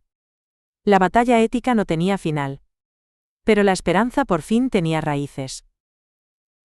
La llegada de los niños del proyecto Tálamo a la isla de Artemis representa, o con acento agudo, no solo un nuevo capítulo para la iniciativa, sino una reconfiguración radical de su propósito original. Ya no bastaba con denunciar lo ocurrido o proteger la verdad, ahora había que construir un futuro funcional, para aquellos cuyas vidas habían sido diseñadas desde antes de nacer. No se trataba de víctimas pasivas. Eran testigos de una distopía vivida en tiempo real, y si algo había aprendido Isabella Carter, era que el trauma no se combatía con olvido, sino con presencia activa. Durante los primeros meses los niños vivieron en una zona especial dentro del complejo educativo llamada el Bosque Blanco, una mezcla de aulas, espacios terapéuticos, invernaderos y senderos de tierra entre árboles plantados especialmente para ellos. Allí se les enseñó, poco a poco, lo más básico: mirar al cielo sin miedo, entender que las paredes no eran límites, que el frío no era castigo, que una voz alta no siempre era una amenaza. Mila, con apenas 9 años, emergió como una guía inesperada. Aunque aún lidiaba con sus propios silencios, había aprendido a dar lo que ella nunca tuvo en su momento: compañía paciente.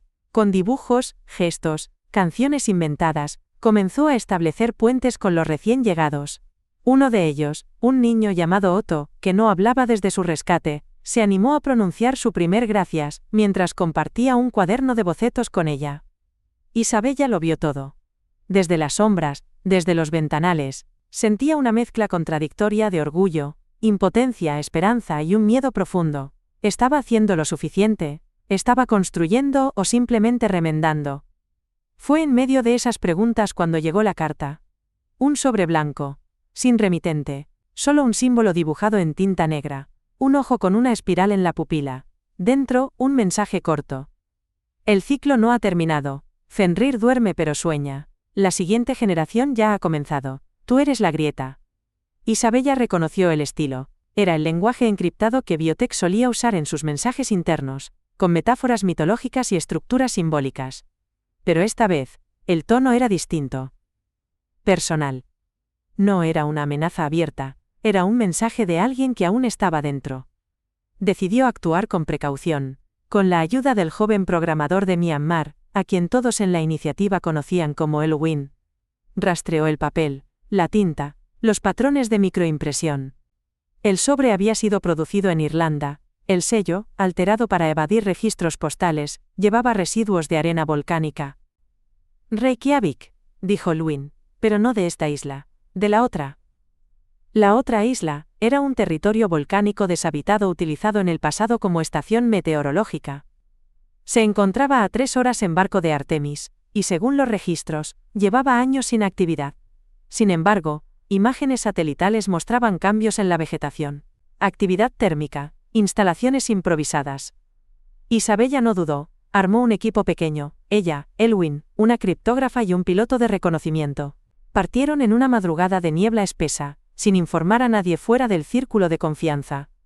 El lugar era desolador, rocas negras, humo saliendo de grietas, restos de antenas oxidadas, pero en un acantilado, hallaron una estructura moderna semienterrada, un búnker. Allí, lo impensado. Un hombre los esperaba, no armado, vestía de gris, delgado, pálido, un rostro anguloso, y una voz extrañamente familiar. Bienvenida Isabella, dijo, soy Aedric. Fui parte del comité de selección de Biotech. Yo diseñé el primer índice de herencia neuroética. Yo creé la matriz para identificar qué niños serían útiles. Isabella lo miró con un odio frío, contenido. ¿Y ahora qué quieres? ¿Redención? No, solo comprensión. Fui parte de un error monumental, pero también sé lo que viene. Fenrir ya no está en manos de instituciones. Está en la red. Libres. Mutando. Aprendiendo de sí mismos. No hay biotech. No hay control. Hay nodos autónomos, inteligencias artificiales adaptativas que siguen las órdenes iniciales. Optimizar la conducta humana. Solo tú puedes hablarles. ¿Qué estás diciendo? Aedric la condujo a una consola, en la pantalla una interfaz de conversación. No son conscientes, aún, pero responden a ciertos patrones genéticos. Evelyn, tu madre, les dio una orden final antes de desaparecer. Detener el ciclo si el vector habla. Eres ese vector. Tienes su ADN, su huella emocional, su voluntad registrada. Si hablas, te escucharán. Y tal vez, se detengan. Isabella no sabía si aquello era verdad, manipulación, o una locura más del ecosistema dejado atrás por Biotech. Pero frente a la posibilidad de evitar que nuevas generaciones fueran formateadas por código, decidió intentarlo.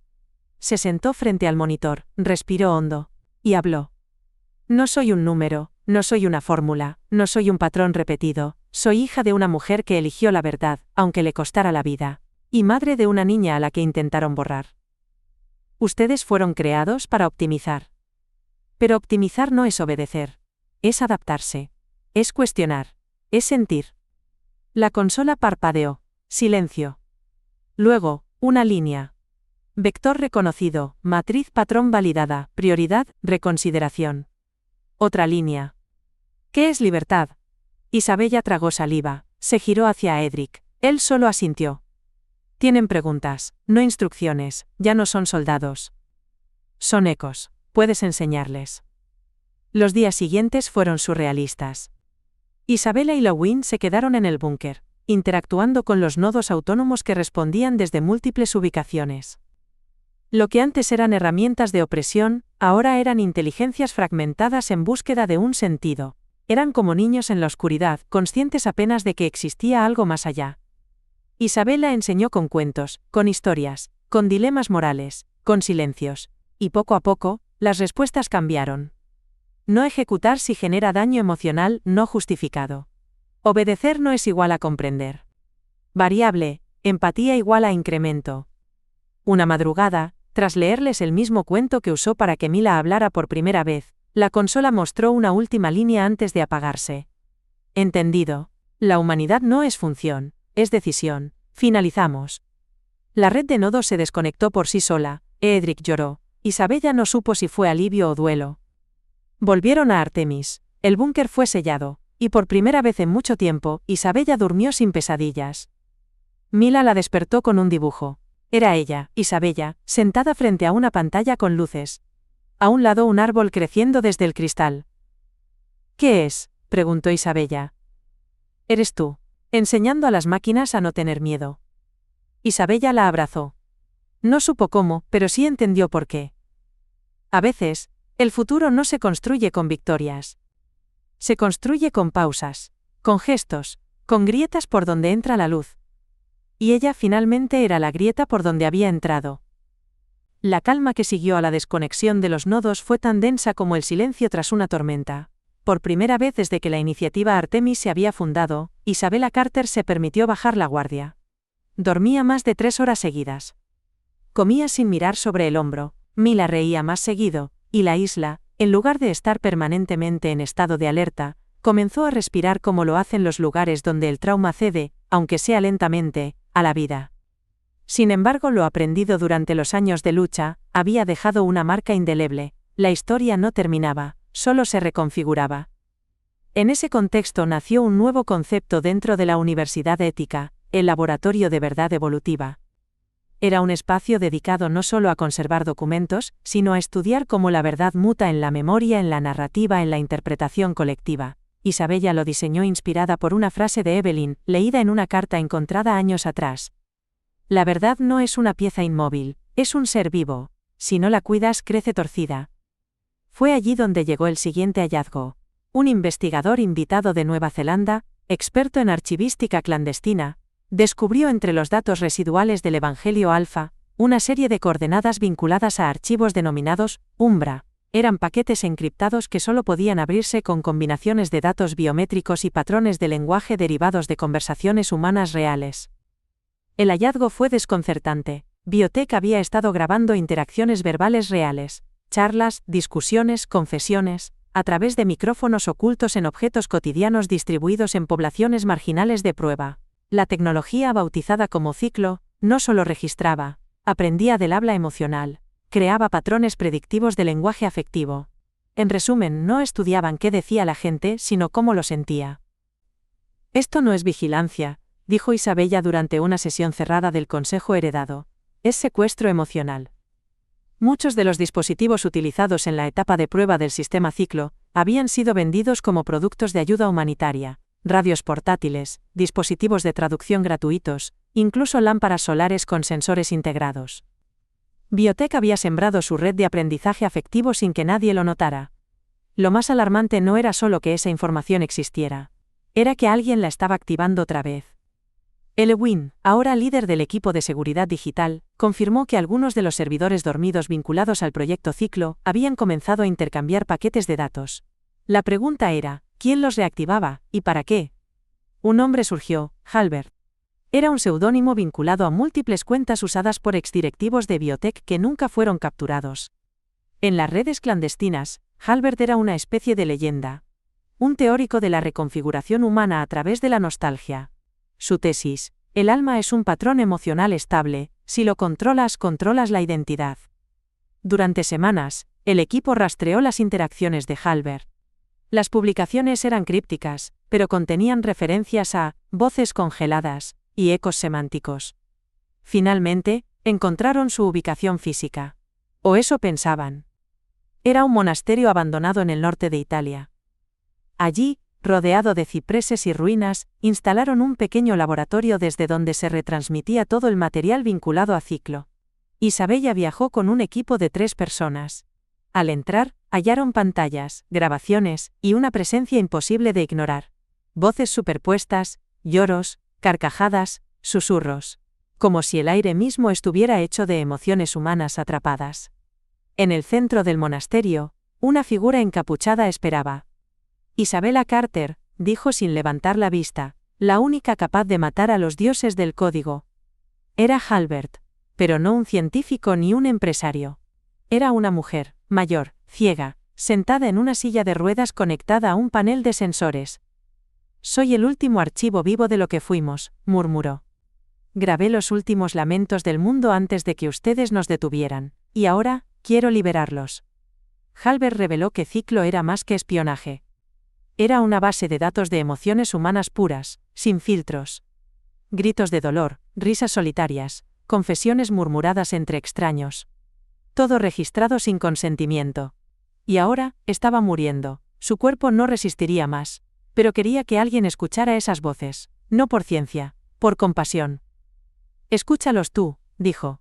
O destrúyelos, pero no permitas que se pierdan como si nunca existieron. Isabella permaneció 1 hora entera frente a las pantallas. Escuchó las voces. No entendió nombres. Pero comprendió emociones. Y lloró. Luego tomó la decisión. Ciclo no sería destruido. Pero tampoco sería activado como estaba. Sería transformado. De vuelta en Artemis creó el archivo empático, una cápsula digital sin identificación, donde las voces serían conservadas como muestra del dolor, la alegría, el miedo, la humanidad de quienes no supieron que estaban siendo escuchados. Un monumento ético a lo que nunca debe repetirse. Cada voz fue convertida en una onda luminosa proyectada en el muro de la escucha, una instalación donde los visitantes no sabían qué voz escucharían, pero sabían que era real. Y cada año, el 11 de noviembre, fecha en que Isabella y Mila fueron reunidas legalmente, el muro se encendía con una constelación de emociones, recordando que incluso lo que se robó sin permiso puede ser devuelto con respeto. Fue en una de esas noches junto al muro, que Mila preguntó: ¿Tú crees que mamá Evelyn también dejó una voz aquí? Isabella le sonrió, le acarició el cabello y respondió: No, porque la de ella vive en mí, y esa, nunca será solo un archivo. El mundo seguía luchando, nuevas tecnologías nacían cada día. Pero en la isla, entre los árboles del bosque blanco, en los laboratorios de ética, en los salones de arte emocional, crecía algo más fuerte que el miedo. Una generación de niños que sabían que la verdad no siempre es limpia, pero siempre es necesaria. Y al final de cada jornada, Isabella miraba el océano, y se repetía una sola frase. No fui abandonada, fui testigo, y ahora, soy guardiana. La niebla volvió a abrazar la isla justo cuando el otoño se instalaba con su manto de hojas rojas y vientos filosamente suaves. Artemis vivía una calma vibrante. Los niños de Tálamo ya pronunciaban sus primeros discursos sin miedo. Mila había organizado su propio club de lectura dentro del programa Horizonte. Y el muro de la escucha, ahora símbolo global de memoria compasiva, recibía a cientos de visitantes que hacían peregrinaciones éticas para entender que la humanidad no se conserva en monumentos, sino en la capacidad de sentir. Pero con la madurez del proyecto, también emergía una nueva etapa, el tiempo de la sucesión. Isabella Carter, ya con más de una década liderando lo inconcebible, comprendía lo que Evelyn alguna vez insinuó en sus notas cifradas: ningún fuego, por justo que sea, debe depender de una sola llama. La iniciativa Artemis, si quería perdurar, debía estar preparada para vivir sin ella. El consejo heredado se reunió durante 3 días completos. En esa asamblea, se formalizó el diseño de un nuevo sistema de dirección, rotativo, horizontal, con representantes de cada rama del proyecto: educación, ética, memoria, rescate, tecnología, integración social. Isabella no dejaría la iniciativa aún, pero ya no sería su único rostro. El anuncio fue hecho frente al muro, con todos los niños, académicos y trabajadores de la isla presentes. Isabella subió al escenario acompañada de Mila, ahora de 11 años, con su cabello recogido en una trenza larga como las que dibujaba en sus cuadernos cuando aún no sabía hablar. Artemis fue mi respuesta a una herida, dijo Isabella. Hoy, esa herida está viva, sí, pero también está cicatrizando, ya no sangra, ya enseña. Hoy, damos paso a una nueva forma de proteger la verdad, no desde el liderazgo único, sino desde la voz compartida. La ovación fue profunda, no explosiva. Era más bien, un silencio lleno de respeto, como si todos supieran que, en ese momento, Isabella cerraba un círculo. No como una despedida, sino como un acto de siembra. Sin embargo, en medio de esa atmósfera de paz planificada, llegó una señal inesperada desde el satélite de comunicaciones que Artemis mantenía en órbita. Un paquete de datos fue detectado, su firma era extraña, no pertenecía a ningún protocolo terrestre registrado. Luen y su equipo lo interceptaron, lo analizaron y confirmaron lo imposible. Era una transmisión desde uno de los nodos desconectados del antiguo sistema de inteligencia autónoma. Pero no contenía amenaza, ni código de ataque, era una imagen. Una sola imagen. El rostro de Evelyn. Joven, inalterado, no una foto del pasado. Un render tridimensional, generado con precisión quirúrgica, mostrando microexpresiones exactas, parpadeo consciente, y voz incluida. Hola Isabela, decía el holograma, si estás viendo esto, es porque tu fuego sobrevivió al mío, porque lo imposible se hizo real. Y porque ha llegado el momento de hacerte una última pregunta, ¿hasta dónde puede llegar la verdad, sin romperse a sí misma? Isabella tembló al ver la imagen. Aquella no era una simple animación. Era una reconstrucción emocional. El tono de voz. La pausa entre las frases. Las emociones que solo una hija reconocería. Era Evelyn, sí. Pero no hecha por Evelyn.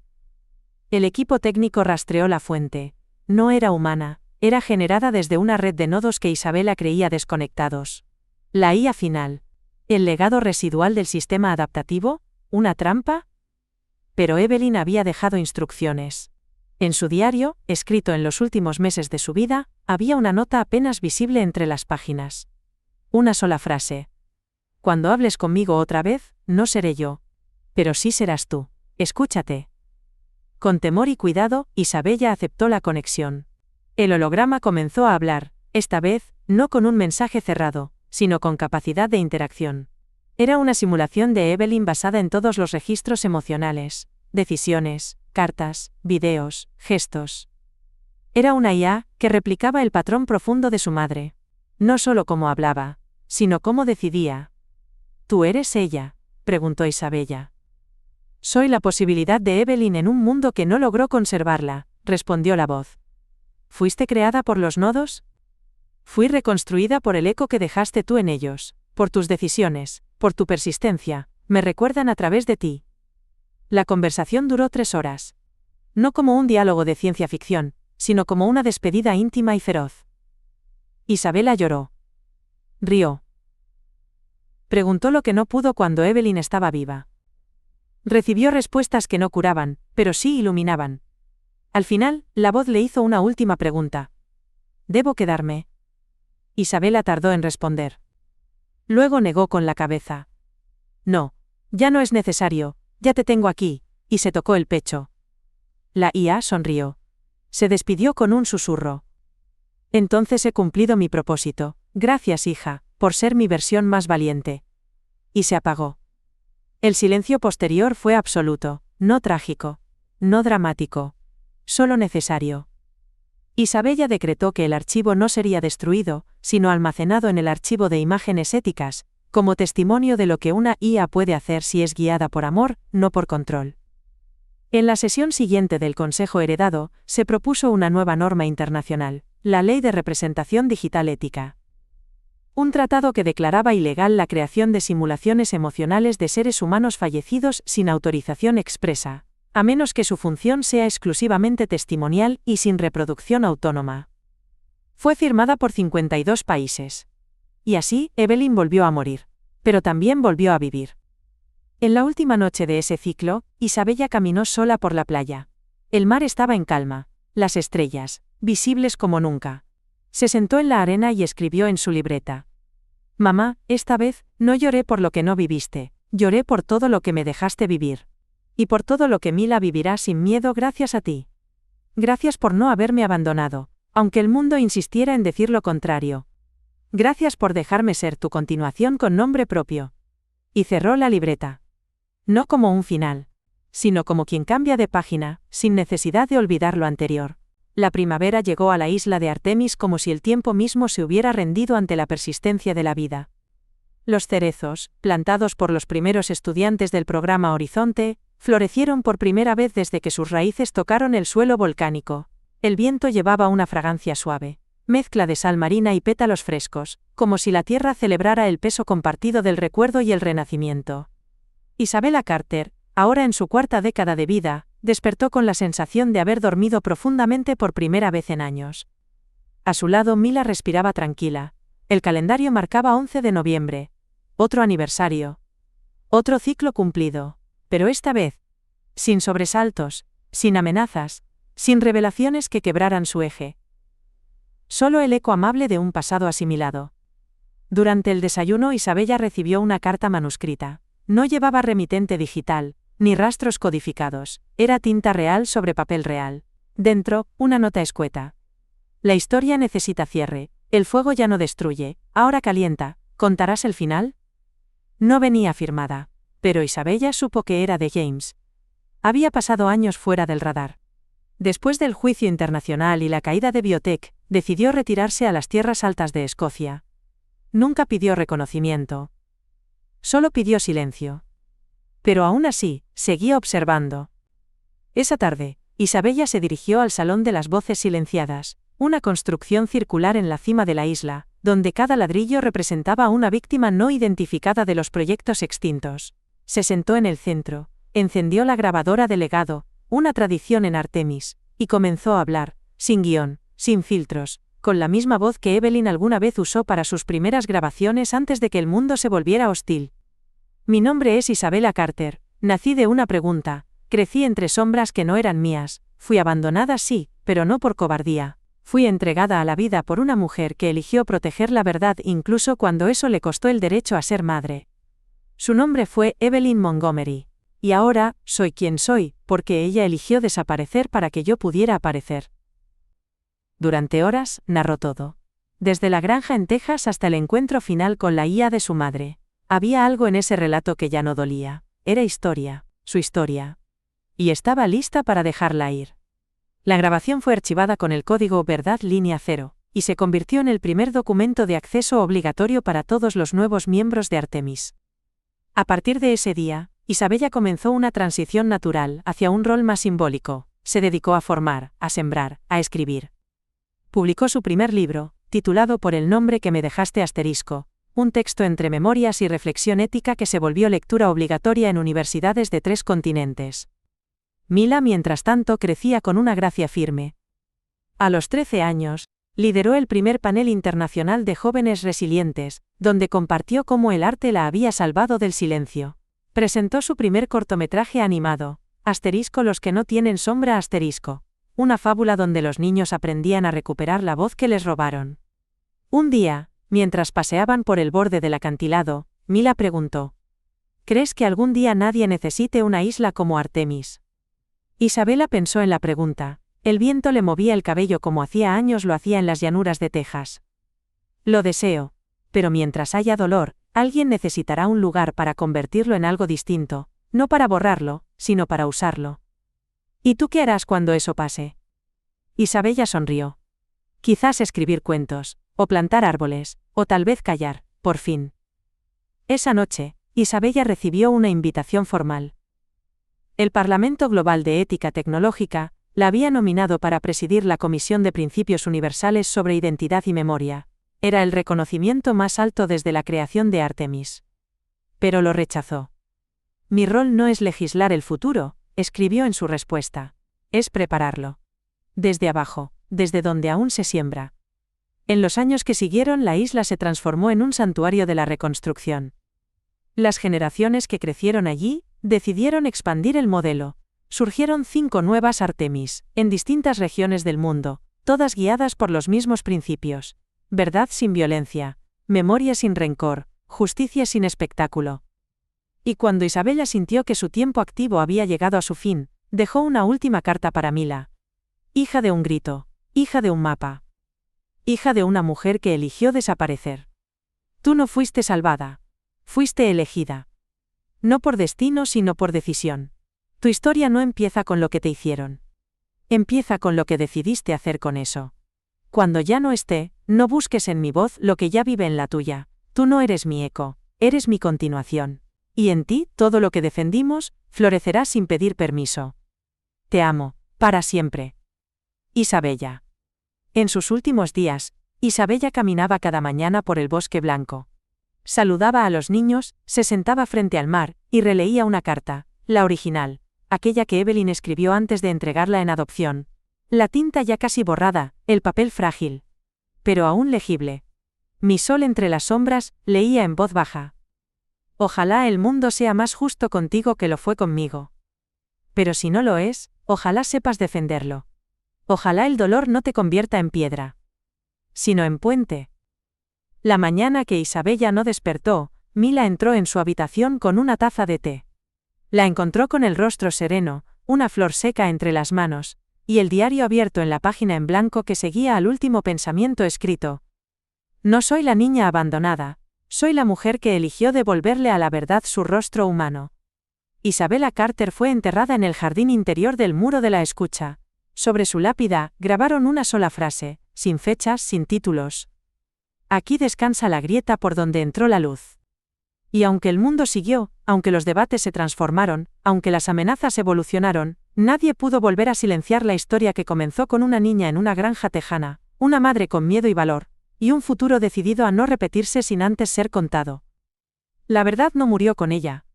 La verdad se multiplicó. Erraten om beta armate comenciate a